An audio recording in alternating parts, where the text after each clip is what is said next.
dalam waktu 10 hari terhitung 24 Agustus sampai 4 September 2022.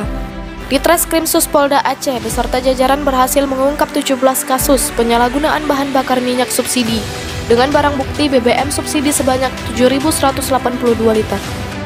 Sony merincikan pengungkapan tersebut dilakukan di Wilkom Polresta Banda Aceh. Sebanyak 1 kasus dengan BB 900 liter. Polres Aceh Tamiang 2 kasus dengan BB 425 liter. Aceh Utara 2 kasus dengan BB 525 liter.